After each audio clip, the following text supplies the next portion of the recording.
तो अगर आपको ओमिक्रॉन का इन्फेक्शन होता है और आपको वैक्सीन लग चुकी है तो आपके में इन्फेक्शन कम होगा, इन्फेक्शन होगा लेकिन कम होगा, ठीक है।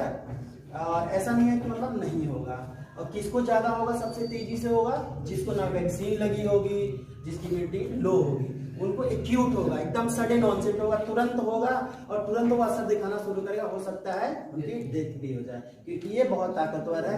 वो तो था कोरोना वायरस जिसने 15 दिन के अंदर हम उसको रोक सकते थे, उसको रिमूव कर सकते थे। लेकिन इसमें अगर 2 दिनों के अंदर ट्रीटमेंट नहीं मिला तो मतलब डेथ होने का चांस बहुत ज्यादा है।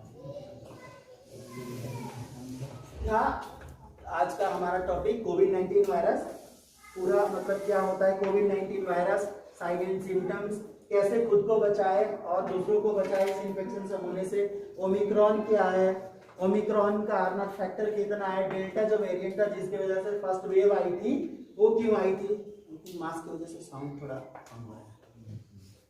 ओके, तो कोई बताएगा साइन एंड सिम्टम्स कोविड-19 के। अब जो स्पेसिफिक साइन एंड सिम्टम्स है, ये स्नीजिंग ये सब नहीं बताना है, स्पेसिफिक साइन एंड सिम्टम्स 2 ही हैं बस।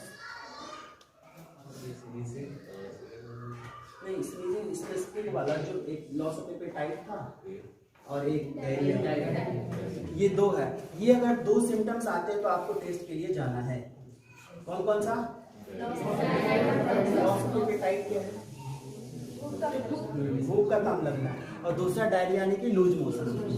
तो अगर आपके अगल बगल है, मेनली ये प्रोग्राम मतलब ये मेरा असाइनमेंट है, मतलब ये मेरा असाइनमेंट है, इस पे मेरा भी फायदा और आपका भी फायदा है। जो भी नॉलेज मुझे है मैं आप लोगों के बीच शेयर कर रहा हूँ, और मेरे नॉलेज से आप लोग शायद कुछ सीख जाएं, तो इसमें आपका भी फायदा है। और कोविड-19 के इन्फेक्शन से हो सकता है कि प्रिकॉशन लेके आप बच जाए, मुझे इस पे मार्क्स मिलेंगे क्योंकि ये मेरे कॉलेज का असाइनमेंट है। हमारी अभी छुट्टी थी 10 दिनों की, 23 से लेके आज लास्ट दिन, आज मुझे जाना है।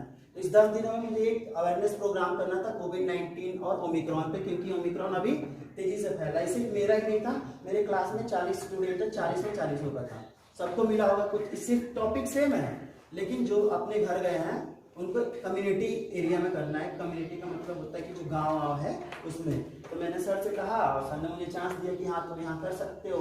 तो इससे अच्छा प्लेटफॉर्म तो मेरे पास हो नहीं सकता था, तो मुझे जा घर पे जा के लोगों को बुलाना पड़ता, भैया चलिए मेरा प्रोग्राम है थोड़ी देर सुन लीजिएगा, मुझे रिक्वेस्ट करना पड़ता। इसलिए मैंने सर से पूछा, सर ने मुझे मौका दिया। So I am very thankful to sir also who has given me this opportunity to share my knowledge among you। तो अब बताइए कि हम अपने आप को ओमिक्रॉन या फिर कोरोना वायरस से कैसे बचा सकते हैं।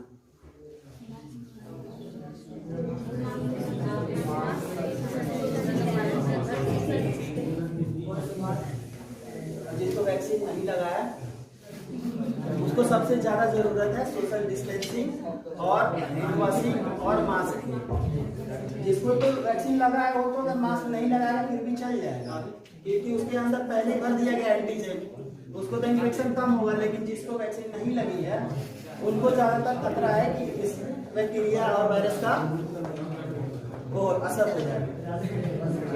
ट्रीटमेंट क्या, अगर कोविड-19 का इन्फेक्शन हो गया तो ट्रीटमेंट क्या है? होम रेमेडीज बताइए जो हम खुद से कर सकते हैं। खुद को आइसोलेट रखेंगे, पहला आइसोलेटेड क्वारंटाइन रखेंगे, ठीक है। एक रूम में बंद हो जाएंगे, ना बाहर जाएंगे। खाना भी लेना होगा तो बोलेंगे मम्मी गेट पे रख दो मैं खुद दे लूंगा, मतलब कांटेक्ट नहीं होना चाहिए। कम्युनिकेशन आपने पढ़ा होगा, कम्युनिकेशन। तो कम्युनिकेशन में 2-3 चीजें होती हैं। पहला क्या होता है, ट्रांसमीटर होता है। जैसे एक पर्सन है, मान लीजिए मैं हूं और एक वो है, तो मुझे कुछ कम्युनिकेट करना है उनसे, तो एक चैनल होगा ना, एक चैनल के थ्रू ही हम उनके पास जाएंगे। अगर हम कुछ बोल रहे हैं तो बीच में एक बैरियर भी होगा जो मेरी बातों को क्या करेगा, डिकोड करेगा। लेकिन उनके पास पहुंचने मतलब वहां पहुंचने के लिए उस डिकोड को इनकोड करके वहां पहुंचाएगा। बीच में एक ऐसा चैनल होता है, जैसे कोई भी कम्युनिकेशन करना है हमें तो बीच में एक चैनल होता है जो चीजों को डिकोड और इनकोड करता है, उसके बाद ही वो पहुंचता है। जैसे अभी तक मोबाइल फोन है। अच्छा, एक चीज तो बताई नहीं आपको, ये जो ओमिक्रॉन है ये मतलब आखिर आया क्यों? क्योंकि 4 ही वेरिएंट होते हैं इसके डेल्टा तक, फिर ये ओमिक्रॉन 5वां आया कहीं, क्यों आया, कहाँ से आया?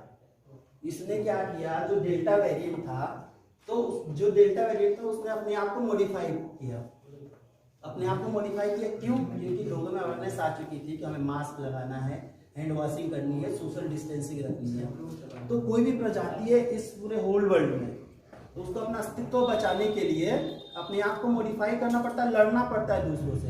अब मान लीजिए आप लोगों में से इतने लोग हैं, जैसा अभी टेस्ट हुआ ना, इसमें कौन, एक ही लोग फर्स्ट आएंगे, बाकी मतलब किसी का फर्स्ट पोजीशन तो एक ही का आएगा, बाकी लोग सोचेंगे मेरा नहीं, तो वो अपने आप को सेव करने के लिए, फर्स्ट पोजीशन लाने के लिए क्या करेंगे, they will modify their self and they will change something.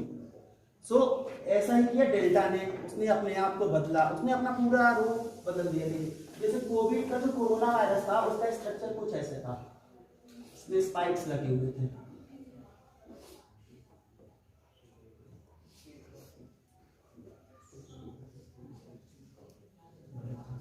Corona virus ऐसा था, लेकिन ओमिक्रॉन जो है इसमें, अच्छा आप काउंट कीजिए इसमें कितने स्पाइक्स हैं, 7 है, और जो ओमिक्रॉन है उसमें ऐसे स्पाइक्स हैं, इससे 3 गुना ज्यादा। तो उसने अपने आप को मॉडिफाई किया, उसने अपने एबिलिटी को बढ़ाया। अब आपको फर्स्ट पोजीशन लाना है तो you will increase your ability, करेंगे ना आप इंक्रीज, तभी तो आएंगे फर्स्ट पोजीशन पे। तो इसने भी मॉडिफाई किया, क्यों किया, क्योंकि इसको अपनी प्रजाति को बचाना था।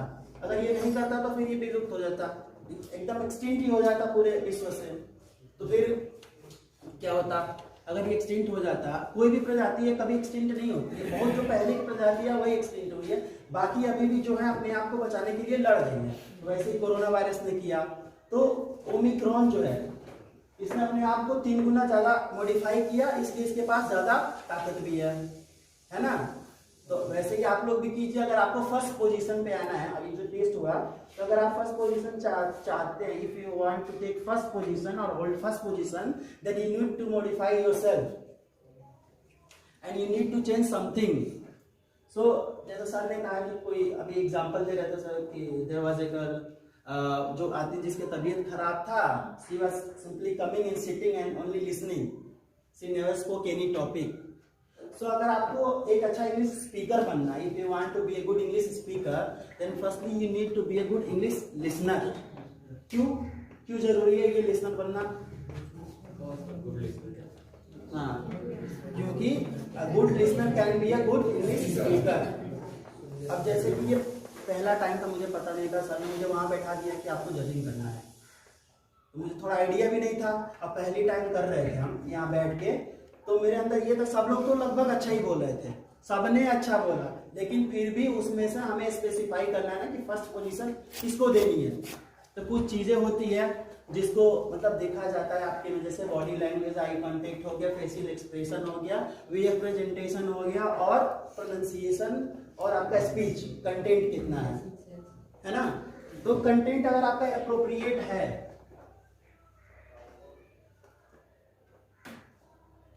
थोड़ा सा मतलब ये टॉपिक खत्म हो गया तो थोड़ा इंग्लिश में बात कर लें, ठीक है। I am also student of this institute and I am very thankful to MD sir who has always guided me in my ambition to getting my aim. Today wherever I am, this is all because of Henry sir. Because जिस field में मैं हूँ अभी, उसमें हिंदी नहीं है बिल्कुल भी। मतलब अगर आप मेरे से पूछिएगा, 12th तक मैंने हिंदी मीडियम से पढ़ा है। सेल होता है ना, सेल, इसको हिंदी में क्या बोलते हैं? मुझे नहीं पता था कि कोशिका बोलते हैं। 12th तक मुझे पता था, लेकिन जब से हम कॉलेज में गए तब से मुझे नहीं पता कि सेल की हिंदी क्या होती है। अगर कोई पूछेगा तो बोलेगा ये इतना बन रहे हैं, इनको यहाँ पहुंच गए, इनको सेल की हिंदी नहीं पता है। क्यों नहीं पता है? क्योंकि मुझे इस कोशिका से कोई लेना देना नहीं है, सेल से लेना देना है।